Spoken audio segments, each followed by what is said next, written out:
The sinister structure loomed on the hilltop at the edge of town, like a silhouette torn from a nightmare. The abandoned hospital had been empty for years, and the stories surrounding it grew more horrifying with each passing season. No one knew exactly when it was built or when it closed. Some said a fire broke out in the 1970s. Others whispered of demonic doctors conducting twisted experiments in the dead of night. But everyone agreed on one thing: those who entered the building never came out the same, if they came out at all. Mickey was an adventurous soul, a college senior who laughed at ghost stories and dismissed urban legends as nonsense. He'd convinced his friends to debunk this particular myth, dragging them along despite their protests. To him, these were nothing but empty fairy tales, irrational superstitions that had no place in the modern world. But his friends Dina, Adele, and Bert weren't so easily persuaded. Adele especially kept warning them that something terrible would happen. "Mickey, we really don't have to do this. We could get hurt," Adele said, his voice trembling with genuine fear. "My mom heard horrible things about this place. One of the nurses who worked here, she vanished. And the people telling these stories aren't strangers. They're my mom's friends of 30 years, our relatives." Mickey just laughed, that cocky grin spreading across his face. "Come on, Adele. These are just old wives' tales. Everything has a scientific explanation. There's no such thing as ghosts. These claims are ridiculous." But the certainty and terror in Adele's eyes were real. His hands trembled, and he kept glancing around nervously, as if someone, or something, was watching them even now. That night they made their pact. At 11 o'clock, the four friends found themselves standing before the hospital's main entrance. The building was even more terrifying than they'd imagined. Windows were shattered, walls stained green with moisture and mold. The sign above the main entrance hung half-fallen, swaying in the wind: County Hospital. The rest was unreadable, letters lost to time and decay. Mickey pulled out the large flashlight from his bag and stepped toward the door. It wasn't locked. In fact, the hinges were so rusted that a gentle push was all it took. The door opened with an agonizing creak, and heavy, musty air spilled out from within. "Let's go inside," Mickey said, though his voice had lost some of its earlier bravado. The interior was darker than they'd anticipated. Their flashlight beams barely penetrated a few meters ahead.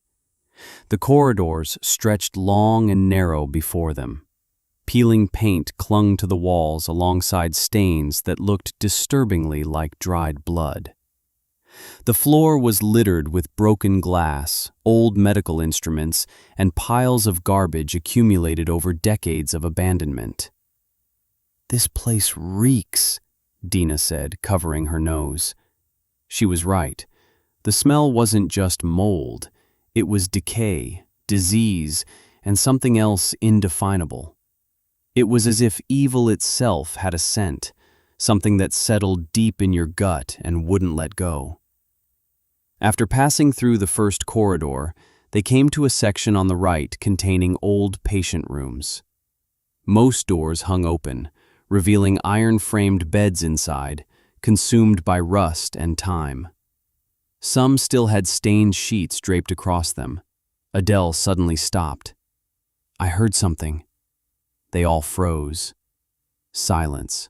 Then, from somewhere far away, a sound emerged. A scraping noise, like someone dragging something heavy across the floor. "It's just the building settling," Mickey said, but his voice lacked conviction now. "Old buildings make these kinds of sounds." They pressed forward. They found the stairs leading to the second floor. The metal steps groaned horribly with each footfall. Mickey led the way, followed by Dina, then Adele, with Bert bringing up the rear. When they reached the second floor, the atmosphere shifted. The air grew heavier, colder. Even breathing became difficult. The corridors narrowed further, and the ceilings pressed lower. The walls seemed to lean inward, as if the building itself was closing in on them. "I think we should turn back," Bert said. "This place, it's not right." But Mickey wouldn't listen. "We haven't seen anything yet. There must be something interesting up ahead." They continued down the corridor. After a few meters, they found a large double door on the left. "Operating theater," read the sign. Mickey opened the door without hesitation. The room inside was much larger than expected. The old operating table still stood in the center, covered with rusted restraints and ominous stains. Lamps hung from the ceiling, creating a horrifying silhouette even without light. Old medical instruments lined the walls: scalpels, scissors, saw-like implements. "People had surgery here once," Adele whispered. Now. He couldn't finish his sentence, because at that moment the door behind them slammed shut. Bang! They all spun around. Mickey rushed to the door, trying to open it, but it wouldn't budge. It was locked. "What's happening?" Dina screamed, panic flooding her voice. "Calm down," Mickey said, though he was panicking himself. "It must have been the wind." "Wind?" Adele was shouting now. "There are no windows in here. Where would wind come from?" He was right. The room was completely sealed. Bert pointed to another door at the far end of the room. "Let's get out through there." They ran to that door. This time it opened, but beyond it wasn't an exit, just another corridor. Narrower, darker, the walls more filthy, more stained. They had no other choice. They moved forward. As they proceeded down this corridor, they began noticing strange things on the walls. Scratch marks. Someone had clawed at the walls with their fingernails. Some gouges were so deep it seemed impossible to understand how they were made. Then the writing began. Scrawled in something that looked like blood, "No exit. Please save us. The devil doctor is coming. Run." Adele began crying. "I want to get out of here. Please, let's leave right now." But how? From where? They were lost. They couldn't find their way back anymore. At the end of the corridor was another door. This time it read, "Psychiatric Ward." Mickey's heart was pounding wildly now. His confidence had completely evaporated. He knew something was very wrong here, but there was nowhere to turn back to. He opened the door. Inside was a nightmare made real. The room was filled with small cells. Each cell had thick iron doors with tiny observation windows. Some doors stood open, others remained closed. Dina looked into the nearest cell. Inside was an iron bed and countless scratches covering the walls, as if someone had been imprisoned there for years, desperately trying to escape. "Terrible things happened here," Dina said. "I can feel it." At that moment, a sound came from the other end of the corridor. This time clearer. Footsteps. But not normal footsteps. A dragging sound. Like someone was shuffling along, dragging their leg. "Shh, shh, shh." "Someone's coming," Bert whispered. "Hide, now," Mickey hissed. They dove into the nearest open cells. Mickey and Adele in one, Dina and Bert in another. They didn't close the doors completely, leaving them slightly ajar so they could see outside. The sound grew closer, nearer and nearer. "Shh, shh, shh." Then they saw it. A figure appeared in the corridor. At first, it looked like just a shadow, but as it approached, details became clear. It was human, or had been human once. Now it was something else entirely. It wore a white coat, but the coat was covered in blood and other fluids. Its face. The face wasn't visible because it wore an old surgical mask, but the breathing sounds coming from behind the mask were horrible. Wet, rattling sounds. In its hand, it held something gleaming. A knife? A scalpel? The figure moved slowly down the corridor, stopping at each cell to peer inside. Mickey's heart beat so fast he thought it would burst from his chest. Adele was crying silently, hand clamped over his mouth to prevent any sound from escaping. The figure came to the cell where they were hiding. It stopped. Mickey looked through the crack in the door. The figure stood directly in front of their cell, as if it knew someone was inside. Then it moved. Its hand reached for the door. Adele was about to scream, but Mickey covered his mouth. The door began to open slowly. Creak! Further, further.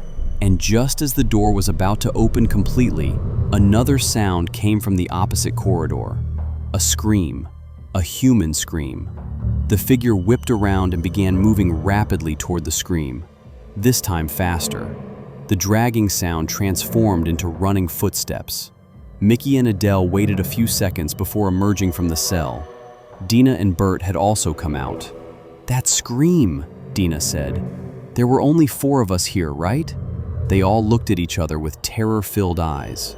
"We need to get out of here, now," Bert was shouting. They started running. Which direction didn't matter anymore. They just wanted to get away from that thing. The corridors blurred together. Right, left, up, down, everything looked the same, as if the building was infinite, endless. Finally, they came to a staircase. It led downward. Maybe it led to an exit. They began descending, but the stairs seemed endless. 1 floor, 2 floors, 3 floors. How many floors were they descending? "This doesn't make sense," Dina said. The building was only 4 stories tall, but they had to keep going down. Going back was even worse. Eventually, the stairs ended, but where they'd arrived, it was like a basement. Very dark, very damp. The walls were stone and water pooled on the floor. "We're in the basement," Mickey said. "The main exit is on the upper floor. We have to go back up." But no one wanted to go back up, because that thing was up there. They began moving through the basement. Their flashlight batteries were dying now. The lights flickered. Along the corridor were old filing cabinets, broken chairs, and medical waste. When they turned a corner, they saw new writing on the wall. "You cannot escape from here." Below it was a date, March 19th, 1973, and a signature, Dr. Maddox Ryan. Adele was trembling. "I know that name. My mom mentioned it. This man, he was an insane doctor. He did horrible things to patients. Then one night, he disappeared." "You mean he's still here?" Bert asked. There was no need to answer, because at that moment, a voice came from directly behind them. "Yes, I'm still here." They turned. The figure was there, but this time much closer. And its face, the mask had fallen. Its face was a nightmare. Rotted flesh, exposed bone, empty eye sockets. But worst of all, there was still an expression on that face. Pain, rage, and hunger. "New patients," the figure said. Its voice was like breaking glass, somewhere between a scream and a whisper. "I've been waiting for new patients for years." They ran, but it came after them, this time much faster. The basement was a labyrinth of interconnected corridors. Every corner they turned revealed another corridor ahead. Then Adele stumbled and fell. "Adele!" Mickey shouted, turning back to help him up. But it was too late. The figure was upon them. It raised the scalpel in its hand, and Dina threw herself between them. She'd found an old iron pipe and swung it at the figure. Crack! The figure staggered but didn't fall. It turned its head toward Dina. "Run!" Dina screamed. Mickey, Adele, and Bert ran. Behind them came Dina's screams.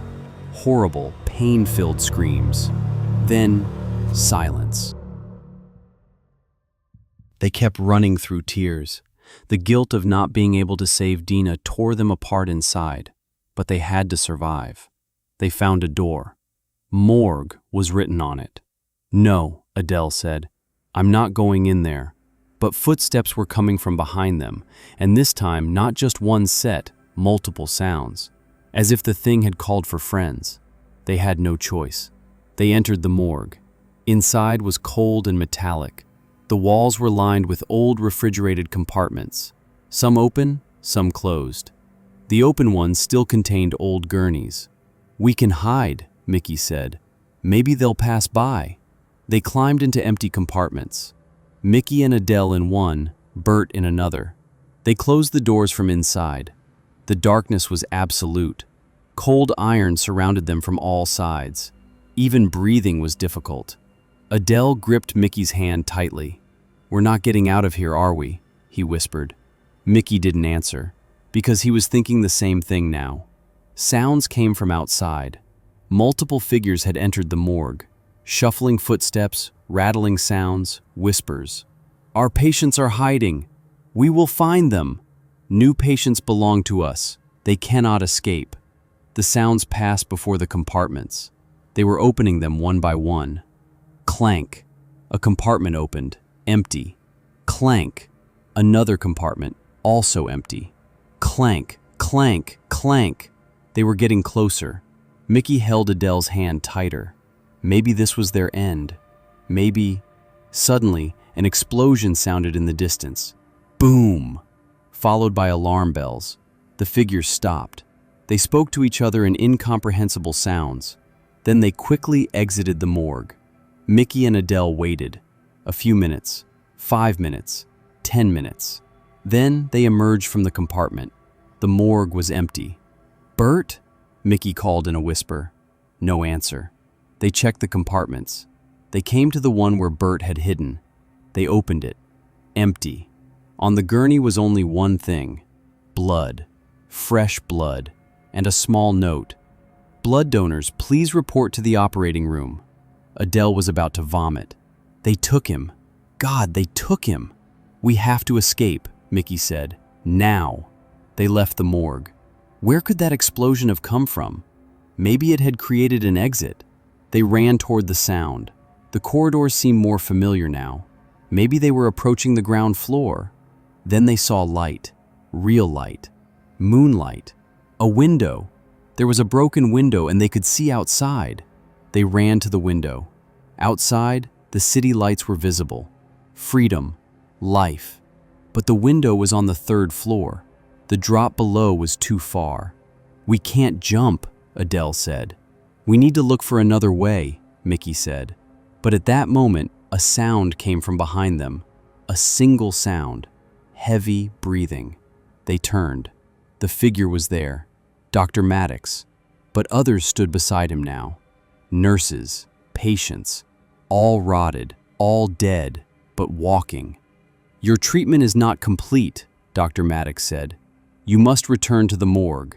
Mickey and Adele looked at each other, then at the window. "We have to jump," Mickey said. "We'll die," Adele cried. "We'll die if we stay here too." The figures were approaching, slowly, their hands reaching toward them. Mickey grabbed Adele's hand. "On 3, he said. 1, 2, 3. They jumped. They fell, and stopped falling. Mickey opened his eyes. He was on the ground, but he wasn't dead. He looked around. He was on the grass outside the hospital.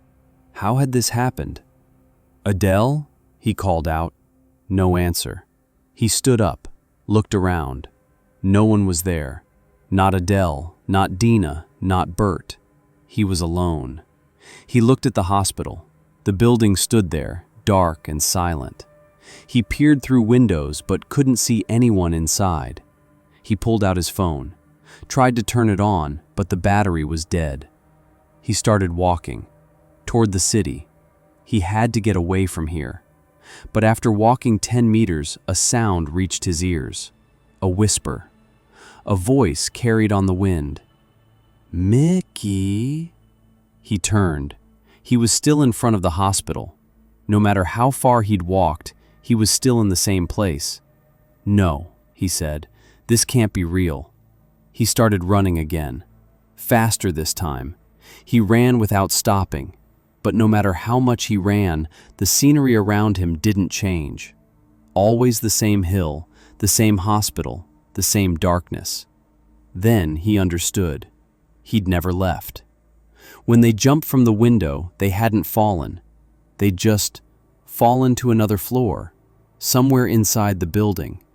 And now, his surroundings began to change. The grass slowly disappeared. Walls rose around him. A ceiling formed above. He was inside again, and this time he was alone. He was in a corridor, a familiar corridor, the psychiatric ward corridor. Sounds began emerging, whispers, screams, crying. "Mickey, help us! Why did you leave us? We're suffering!" They were his friends' voices. Dina, Adele, Bert. "Where are you?" Mickey shouted. "In the operating room. Always in the operating room." He started running. He had to find the operating room. He had to save his friends. But every corner he turned, the operating room seemed to move further away. Corridors twisted together. Stairs led to unrelated floors. Finally, he found a door. Operating theater was written on it. He opened the door and went inside. The operating room was different from when they'd first seen it. Now it was much larger, and in the center were 3 tables. On each table lay a person, bound with straps. Dina, Adele, Bert, all alive but unable to move. "Mickey!" they screamed. Mickey ran to them, tried to undo the straps. "Leave them." The voice came from behind. He turned. Dr. Maddox was there, but this time he wasn't alone. Behind him stood dozens of nurses and other doctors. "We've been waiting for you," Dr. Maddox said. "All 4 of you, a complete set." "What do you want from us?" Mickey shouted.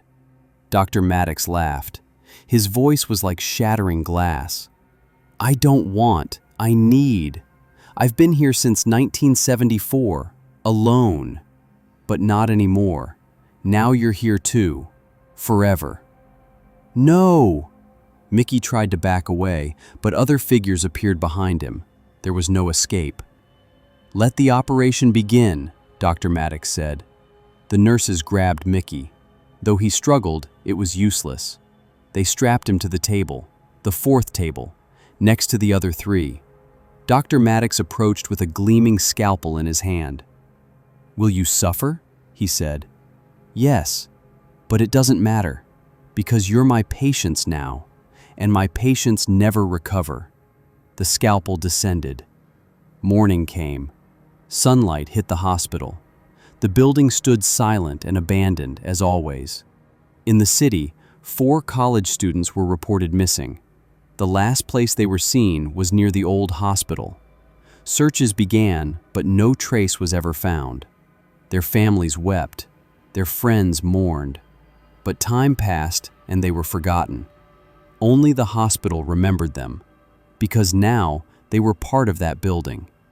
At night, if you listen very carefully, you can hear screams from the hospital. 4 different voices. Voices suffering for eternity. And sometimes, very rarely, a light flickers in one of the building's windows. The operating room light. It means Dr. Maddox is working, because he's waiting for new patients. He's always waiting for new patients. And maybe one day, maybe you'll be curious and think about entering that building. Maybe you'll say, "It's just a building. There's no such thing as ghosts." But then remember, Mickey thought the same thing. And now he's on that operating table forever, screaming, suffering, waiting for you. The end. Or maybe not, because in places like this, the end never truly comes.